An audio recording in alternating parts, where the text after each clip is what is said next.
नमस्कार साथियों। M IAS के यूट्यूब चैनल पर आपका स्वागत है। मैं अभिज्ञ कुशवाहा, सुप्रीम कोर्ट में एडवोकेट ऑन रिकॉर्ड। आज आपको अभी सुप्रीम कोर्ट की जो रिसेंट जजमेंट आई है, विनीता शर्मा वर्सेस राजीव शर्मा, जो कि डॉटर्स के एंसेस्ट्रल प्रॉपर्टी के ऊपर राइट्स हैं, उसके बारे में डिस्कशन करता है। आज हम उसके बारे में डिस्कशन करने वाले हैं। साथियों, 2005 में हिंदू लॉ में एंसेस्ट्रल प्रॉपर्टी को लेकर एक बहुत बड़ा बदलाव हुआ था। उसके हिसाब से जो डॉटर्स हैं घर की, उनको भी बराबरी का हिस्सेदार प्रॉपर्टी में बनाया गया था। लेकिन एक छोटी सी कमी उसमें छूट गई थी। वो ये थी कि ये जो कानून है, ये कानून सिर्फ उन्हीं डॉटर्स के ऊपर लागू होगा जो कि इस अमेंडमेंट के आने के बाद पैदा हुई, बॉर्न हुई, या फिर फ्लैटली सारी फीमेल्स के लागू होगा जो उससे पहले भी बॉर्न हुई या उसके बाद बॉर्न हुई और उस दिन वो सर्वाइव करती है। तो ये जो सिचुएशन थी, इस सिचुएशन को सुप्रीम कोर्ट ने इस जजमेंट के थ्रू सेटल डाउन किया। सुप्रीम कोर्ट ने over the period of time बहुत सारी ऐसी जजमेंट्स दी जिसमें उसने ये बोला कि नहीं, 2005 के बाद जो फीमेल बॉर्न हुई है सिर्फ उन्हीं पर लागू होगा। और बहुत से जजमेंट्स में कोर्ट ने यह भी बोला कि नहीं, सब पे लागू होगा। तो ये जो डिफरेंस था, डिस्प्यूट था एक तरह से, इस चीज को इस जजमेंट में कोर्ट ने सेटल डाउन करा। आइए अब चलते हैं अपने प्रेजेंटेशन की तरफ, जिसमें हम शुरुआत करेंगे कुछ टर्म्स से, अपने हिंदू लॉ के दो स्कूल से। उसके बाद हम पुराना लॉ क्या कहता था उसके बारे में डिस्कशन करेंगे, नया लॉ जो 2005 में आया उसको डिस्कस करेंगे, और उसके बाद सुप्रीम कोर्ट ने जो जजमेंट दी और ये वाली जजमेंट स्पेशली इसके संदर्भ में इसको डिस्कशन करेंगे।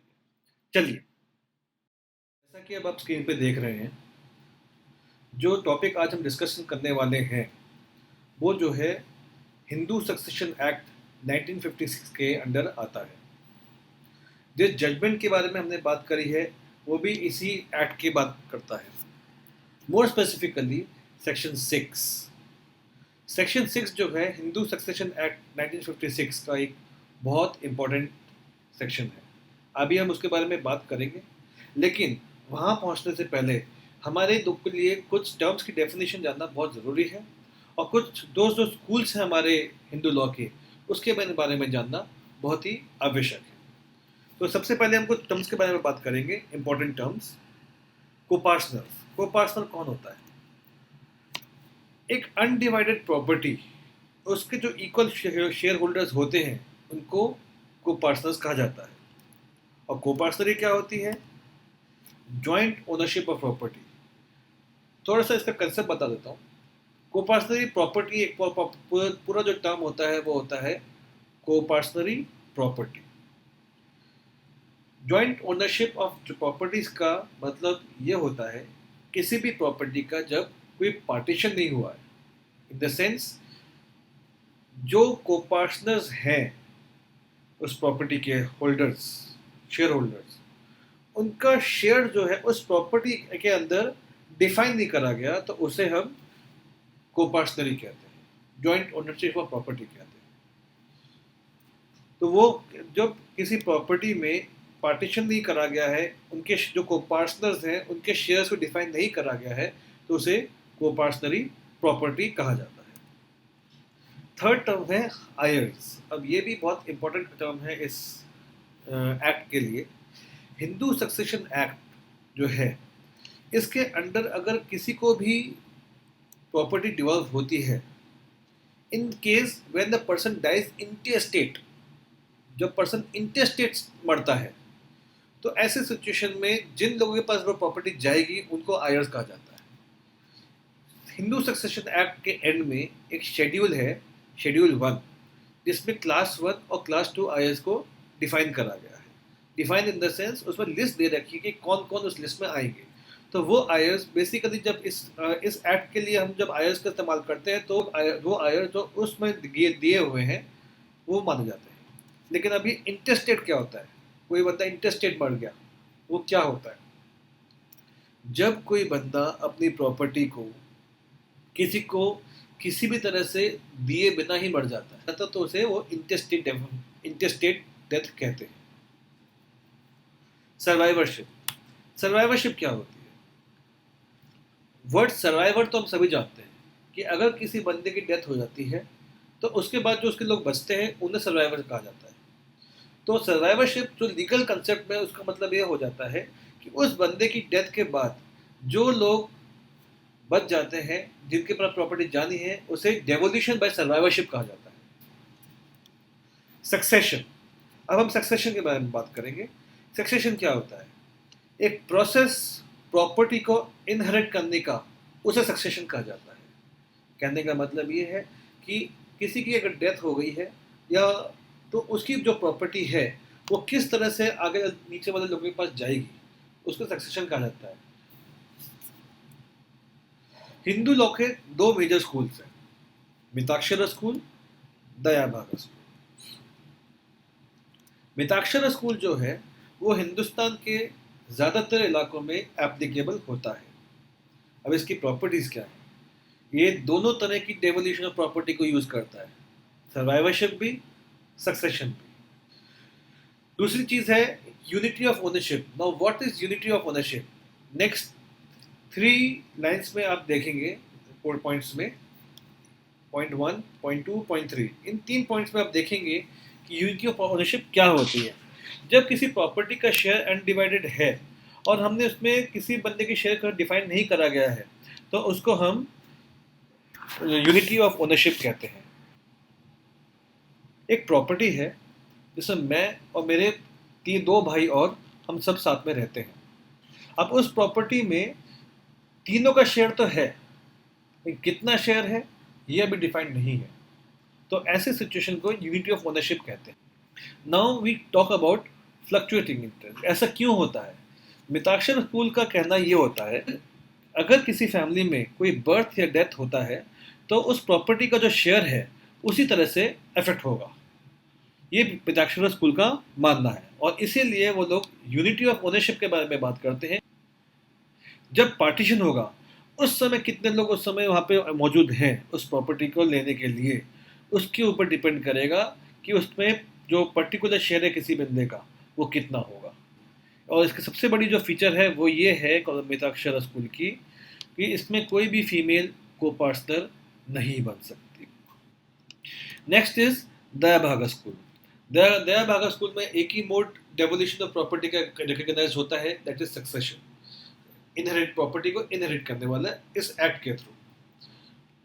इसमें किसी भी मेंबर की अगर डेथ होती है तो वो जो उसकी जो प्रॉपर्टी है उसका शेयर जो है वो उसके आयर्स के ऊपर डिवॉल्व कर जाता है, ना कि सर्वाइविंग को पर्सनस के ऊपर। एक 3 भाई हैं, तीनों का शेयर डिफाइंड है, तो अगर एक भाई की डेथ होती है तो बाकी को पर्सनस पे उसकी प्रॉपर्टी नहीं जाएगी, उसकी जो लीनियज चलेगी उसके पास वो प्रॉपर्टी चली जाएगी। इसका कहने का मतलब बेसिकली ये होता है कि इसमें पार्टीशन पहले ही कर दिए जाते हैं कि भाई ये शेयर तुम्हारा, ये शेयर तुम्हारा, ये शेयर तुम्हारा। अब इसके बाद भाई जिसका जो शेयर होता है वो अपने हिसाब से उसकी डेवोल्यूशन उसका होता रहेगा। और ये सिर्फ बंगाल में और कुछ बिहार और झारखंड के कुछ हिस्सों में एप्लीकेबल होता है। अब आते हैं सेक्शन 6 के ऊपर। सेक्शन 6 क्या कहता है? सेक्शन 6 जो है वो devolution of interest in coparcenary property के बारे में डिस्कशन करता है। सेक्शन 6 जो है 2005 से पहले अलग था, 2005 के बाद अलग हो गया। सबसे पहले हम देखते हैं कि 2005 से पहले सेक्शन 6 क्या कहता था। अगर आप इसको ओवरऑल पढ़ेंगे तो आपको देख के समझ में आएगा, this talks about that devolution of the interest in the co-personal property has to be only with respect to males and no females in the Mitakshara law। अगर कोई फीमेल है या उस फीमेल का कोई रिलेटिव है जो उस क्लास 1 आयर्स और शेड्यूल के डिफाइंड है, तो ऐसे सिचुएशन में वो जो प्रॉपर्टी है वो टेस्टामेंट्री या फिर इंटरस्टेट सक्सेशन से डिफाइन करी जाएगी। बेसिकली ये सेक्शन 6 जो है सक्सेशन एक्ट के सेक्शन 8 और सेक्शन 30 के साथ पढ़ा जाता है। सेक्शन 8 क्या कहता है? मेल्स जो लीनेज है उसमें प्रॉपर्टी कैसे बटेगी उसके बारे में डिस्कशन करता है। और सेक्शन 30 जो है वो टेस्टामेंट्री डेवोल्यूशन के बारे में, टेस्टामेंट्री सक्सेशन के बारे में बात करता है। टेस्टामेंट्री सक्सेशन कौन सा होता है? जब किसी की डेथ इंटेस्टेट होती है वो तब टेस्टामेंट्री सक्सेशन कहलाता है। 20 दिसंबर 2004, 20 दिसंबर 2004, इस तारीख को राज्यसभा में ये अमेंडमेंट का प्रपोजल रखा गया था। तो दो डेट्स बहुत इंपॉर्टेंट हैं, 20 दिसंबर 2004 और 9 सितंबर 2005। 9 सितंबर 2005 को ये जो लॉ है ये इन्फोर्स हुआ। एक फैमिली के अंदर जो बेटी है उसको हर तरह से बराबरी का हिस्सा प्रॉपर्टी में मिलेगा। उसको वही ट्रीटमेंट मिलेगा जो एक बेटे का होता है, उसको उतना ही शेयर मिलेगा जितना एक बेटे का होता है। उसके ऊपर सेम राइट्स रहेंगे जो एक बेटे के ऊपर होते हैं। लेकिन इसका मतलब ये नहीं कि उसके ऊपर कोई लायबिलिटी नहीं आएगी। अगर राइट्स मिले हैं, उसको उतना ही पोर्शन मिला है, तो उतना ही वो हिस्सेदारी अपनी लायबिलिटीज के ऊपर भी रखती है प्रॉपर्टी पे। तो ये चीज़ जो है आपको बहुत इंपॉर्टेंट ध्यान रखनी है कि 2005 के अमेंडमेंट के बाद से फीमेल्स का राइट प्रॉपर्टी के अंदर बराबर कर दिया गया है। तो प्रोवाइडेड दैट का मतलब होता है परंतु। कहने का मतलब ये है 20 दिसंबर 2004 से पहले अगर किसी प्रॉपर्टी का कोई पार्टीशन हो चुका है, शेयर डिफाइन कर दिए गए हैं और उसमें फीमेल्स को इंक्लूडेड नहीं करा गया, तो उन डॉटर्स को इस लॉ का बेनिफिट नहीं मिलेगा। क्लॉज 2 ये कहता है कि जिस भी लेडी को, फीमेल को जो प्रॉपर्टी मिलती है इस लॉ के तहत, तो वो आगे उसको जो डिस्पोजिशन है वो उसके लिए फुल राइट है कि वो कैसे भी उसको आगे डिस्पोज ऑफ करे, किसी को भी दे, वो उसकी टोटली मर्जी है। It's her complete property, it's a complete ownership. पे क्लॉज 3 है, ये सब जो है इसीलिए दिए गए हैं कि इसमें 3 जनरेशन तक प्रोटेक्ट कर लिया जाए। मान लो किसी डॉटर की डेथ ही हो जाती है तो उनके बच्चे का क्या, उनके बच्चों को भी वही राइट मिलेगा। उनके चलो उसकी भी डेथ हो गई, उनके बच्चे की भी डेथ हो गई, उसके बच्चे का क्या, उसको भी वो प्रॉपर्टी वो राइट मिलेगा। तो 3 जनरेशन तक का केयर यहाँ पे इसमें करा गया है। तो इसीलिए आप एक बार पढ़ लेंगे तो आपको थोड़ा इसका क्लियर हो जाएगा मामला। क्लॉज 4 और क्लॉज 5, ये पूरा सेक्शन यहाँ पे सेक्शन एंड होता है। क्लॉज 4 जो है वो बेसिकली इस चीज़ को रेस्ट्रिक्ट करता है कि अगर किसी हिंदू की डेथ हो जाती है और वो उसके ऊपर कोई डेट है, तो उस डेथ को रिकवरी के लिए उस आदमी के बेटे या पोते या ग्रेट ग्रैंडसन, ग्रैंडसन या ग्रेट ग्रैंडसन के ऊपर कोई केस नहीं डाल सकता इस ग्राउंड पे कि उस बंदे को कोई पायस ऑब्लिगेशन मिलेगा। इस क्लॉज 4 को हम एक एग्जाम्पल किसे समझते हैं। 2 लोग हैं, ए एंड बी। ए जो है वो बी के पास काम करता है, एक नौकर होता है। ए जो है वो बी से बोलता है कि मुझे 10,000 रुपये की ज़रूरत है, आप मुझे 10,000 रुपये दे दो। बी जो है वो 10,000 रुपये देता है उसे और ये कहता है कि तुम मुझे हर महीने धीरे धीरे करके लौटा देना। जब वो 3 महीने के बाद 3,000 रुपये लौटा देता है तो उसकी ए की डेथ हो जाती है। अब बी जो है वो ए के सन, ग्रैंडसन या ग्रेट ग्रैंडसन के पास आकर ये नहीं कह सकता कि भाई तुम मेरे 7,000 रुपये लौटा दो, मैं तुम्हें सारे दासत्व से मुक्त कर दूंगा तुम्हारे परिवार को और तुम्हें मोक्ष प्राप्त मिलेगी, स्वर्ग मिलेगा। ये सब चीज़ें कह करके उनसे अपने पैसे की रिकवरी नहीं मांग सकता कोर्ट के थ्रू। ये क्लॉज 4 कहता है। लेकिन इसमें एक प्रोवाइजो भी है। प्रोवाइजो जैसे अभी हमने डिस्कस किया था, परंतु कि अगर कोई कॉन्ट्रैक्ट जो है, कोई डेट जो है वो इस 2005 के अमेंडमेंट के आने से पहले अगर हुई हो तो ये सेक्शन का जो कुछ भी सेक्शन में लिखा है वो उसके ऊपर इफेक्ट नहीं करेगा। और सब सेक्शन 5 जो है वो ये कहता है कोई भी पार्टीशन अगर 20 दिसंबर 2004 से पहले का हो गया हो तो उसके ऊपर ये पूरा सेक्शन लागू नहीं होगा। अच्छा, इसमें एक और चीज़ है, इसमें ये जो पार्टीशन है इसके लिए एक एक्सप्लेनेशन दे रखा है कि जो भी ये डीड ऑफ पार्टीशन बनेगी उसके लिए 2 चीज़ें होना कंपलसरी है। एक, रजिस्ट्रेशन एक्ट के अंदर रजिस्टर होनी ज़रूरी है और या फिर वो कोर्ट की डिक्री के अंडर, कोर्ट के ऑर्डर के अंडर उसका पार्टीशन हुआ होना ज़रूरी है। 2005 में पार्लियामेंट में सेक्शन 6 को अमेंड तो कर दिया, लेकिन अमेंड करने के बाद उसमें एक लैक्यूना छोड़ दिया कि whether this section 6 will operate prospectively और retrospectively। प्रकाश वर्सेस फुलवती में सुप्रीम कोर्ट ने ये कहा कि सेक्शन 6 जो है वो रेट्रोस्पेक्टिव नहीं है बल्कि पर्सपेक्टिव है। अब मतलब कि कहने का मतलब ये है कि 9 सितंबर 2005 को तो को पार्टनर्स हैं और उनकी जो बेटी है अगर दोनों ही जिंदा हैं तो ही उनके ऊपर सेक्शन 6 लागू होगा, अदरवाइज लागू नहीं होगा। और उसके बाद 2018 में एक और जजमेंट आया जिसका नाम है दमन्ना वर्सेस अमर। इस केस में सुप्रीम कोर्ट ने ये कहा कि जो अमेंडेड प्रोविजन है सेक्शन 6 का वो एक डॉटर जो को पार्टनर है उसके ऊपर फुल राइट्स कंफर करती है और वो अपना प्रॉपर्टी पे पूरा क्लेम मांग सकती है। तो ये जो डिस्प्यूट है अभी जो हाल फिलहाल में पिछले हफ्ते सुप्रीम कोर्ट का जजमेंट आया है, यही डिस्प्यूट को कि whether this act will be apply, this amendment will be applicable after 9/9/2005 or will be applicable on the females born before 9/9/2005। इस क्वेश्चन को सुप्रीम कोर्ट ने अभी रिसेंट वाले जजमेंट में विनीता शर्मा वर्सेस राजीव शर्मा में डिसाइड करा है। इसमें सबसे पहली चीज़ ये लिखी है कि ये ज़रूरी नहीं है कि कोपार्सनरी के अंदर दोनों कोपार्सनर भी और बेटियां दोनों ही अलाइव हों on the date of the amendment. अगर कोपार्सनर की डेथ भी हो गई है तो भी जो डॉटर्स हैं उनको फुल राइट रहता है अपना राइट क्लेम करने का। दूसरी चीज़ ये करी गई है कि सेक्शन 6 के अंदर जो है डॉटर्स के ऊपर को फुल राइट है अपना प्रॉपर्टी में शेयर मांगने का।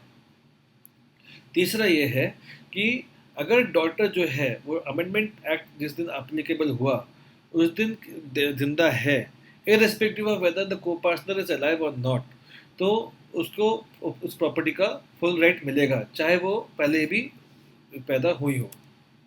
चौथा ये है कि जब पार्टीशन होगा तो जो कोपार्टनर की जो विडो है, जो वाइफ है, उसको भी बराबरी का हिस्सा मिलेगा। ये 4 पॉइंट्स जो है ये 4 प्रिंसिपल्स ले डाउन करे थे। इसमें मोटे मोटे 4 प्रिंसिपल्स और भी बहुत सारे ले डाउन कर रहे हैं पर लेकिन मोटा मोटा जो है वो इस केस में ये 4 प्रिंसिपल्स ले डाउन कर रहे हैं। लेकिन जो डिसीजन कोर्ट ने दिया है उसमें 5 पॉइंट्स दिए हैं, आइए वो देखते हैं।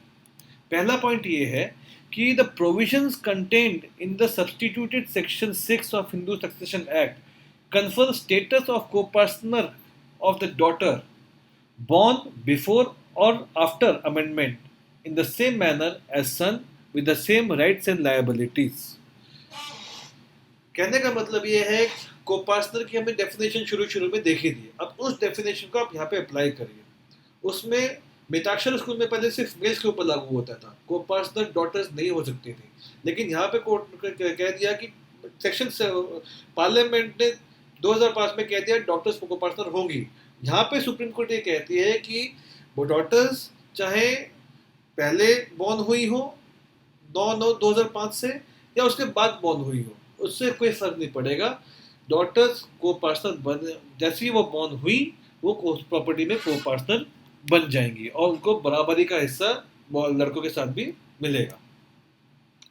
दूसरी चीज को कोर्ट बोलती है the rights can be claim by the daughter born earlier with effect from 9/9/2005 with savings as provided in section 6(1) as to the disposition, alienation, partition or testamentary disposition which had taken place before 20th day of December 2004।